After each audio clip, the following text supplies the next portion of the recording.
स्नेहा का सपना था कि उसे कोई बहुत ज्यादा समझदार और स्मार्ट पढ़ा लिखा लड़का मिले, लेकिन कहते हैं ना, जो भाग्य में होता है होता वही है।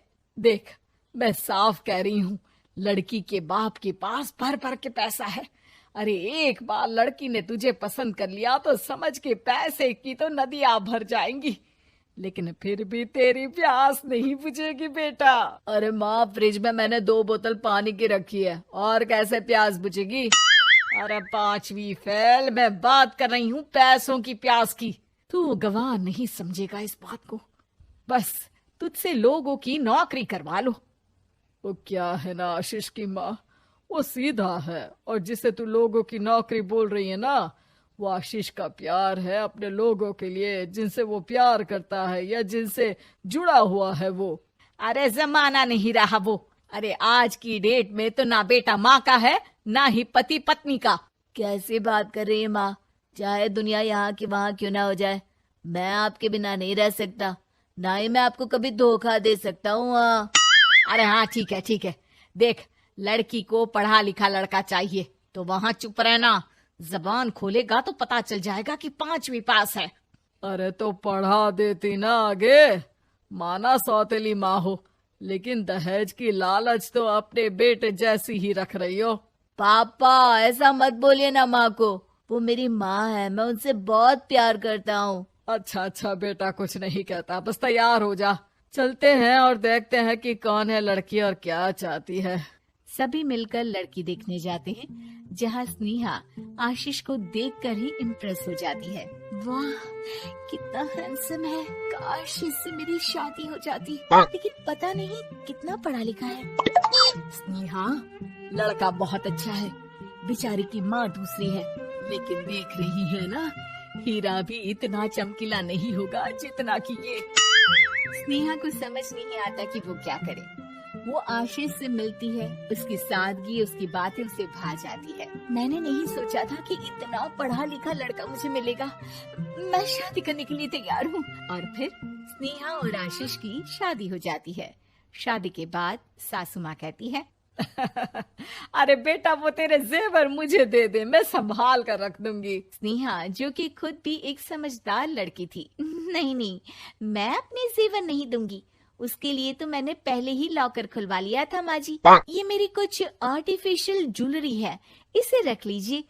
वैसे मेरी अलमारी में जगह नहीं है ना। सास बेचारी नई नई बहू से क्या उलझती। सुनिए जी, मैंने आपके लिए खाना और नाश्ता बना दिया है, ऑफिस कब जाना है? कौन से ऑफिस में? मैं तो घर का सारा काम करता हूँ। हाँ, क्या बात कर रहे हैं? इतना पढ़ लिख कर आप घर का काम क्यों करते हैं? कितना पढ़ लिख कर? मैंने तो सिर्फ 5वीं तक पढ़ाई की है। तभी वहाँ सास आ जाती है। अरे 5वीं तक भी पढ़ लिया तो समझो मेरी कृपा से, वरना तो जो इसके लक्षण थे ना, क्या बताना। अच्छा आशीष, जरा बाहर जा और भाग कर टूथपेस्ट लेकर आ, सुबह से मंजन नहीं किया। और हाँ, फिर जाकर दुकान की सफाई कर देना, तेरा छोटा भाई दुकान पर जाने को तैयार हो रहा है। स्नेहा ये सब सुनकर हैरान रह जाती है। वो सोचती है कि आखिर उससे क्या गलती हो गई जो उसके साथ ऐसा हुआ। आशीष स्नेहा के पास जाता है। सुनो, तुमको तो मैंने पहली मुलाकात में ही बताया था कि। स्नेहा आशीष की बात ही नहीं सुनना चाहती है। वो जोर से चिल्लाती है, चुप रहो बिल्कुल, गंवार कहीं के।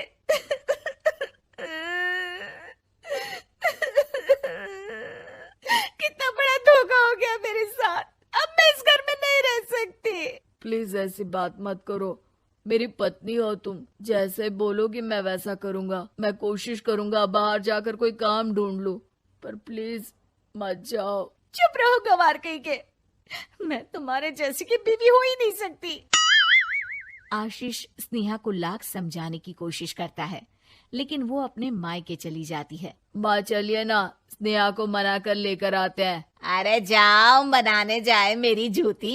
इतना घमंड, जैसे कलेक्टर हो कहीं की महारानी। अरे मैं तो तुझे कहूंगी कि तू भी भूल जा, हमने नहीं भगाया, खुद ही तो गई है। माँ वो बीवी है मेरी, मैं प्यार करता हूँ उससे, मैं जा रहा हूँ उसे लेने। वहीं स्नेहा के घर पर, माँ वो तो कुछ काम ही नहीं करता, घर का नौकर है, 5वीं पास। मैं नहीं रह सकती ऐसे आदमी के साथ माँ।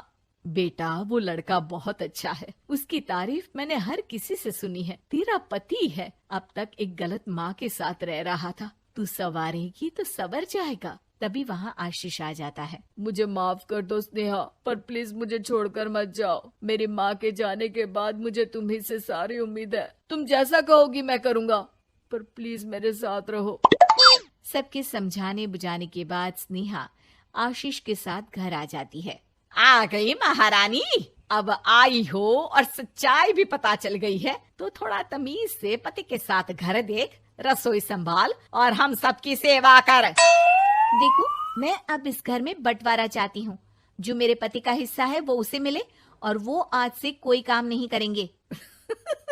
हिस्सा ले लो, लेकिन कमाओगे क्या, खाओगे क्या, धूल मिट्टी।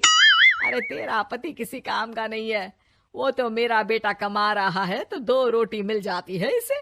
तभी वहाँ स्नेहा के ससुर आ जाते हैं। मैंने एक बंद फैक्ट्री को पहले ही आशीष के नाम कर दिया है और घर के 2 तल्ले में 1 तल्ला ले लो। मैं तो आशीष के पास रहूंगा, वकील थोड़ी देर में आता ही होगा। अरे जाओ जाओ, 2 दिन में भूख से तड़प कर सब वापस आ जाओगे। बढ़िया आई बहू बेटे वाली। फिर क्या था, स्नेहा आशीष के साथ मिलकर बंद फैक्ट्री को खोलती है और मन लगाकर काम करती है। दोनों की मेहनत रंग लाती है और आशीष अपनी मेहनत से एक सफल बिजनेसमैन बन जाता है।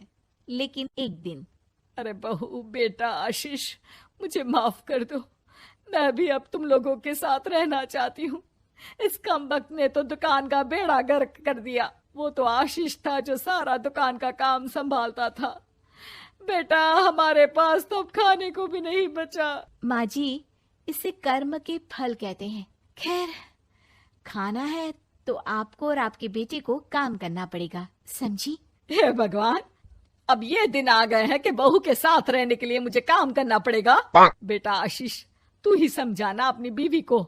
पता है ना मैंने तुझे कितने प्यार से पाला है। हाँ माँ, वो तो ऐसे ही बोल रही है आपको।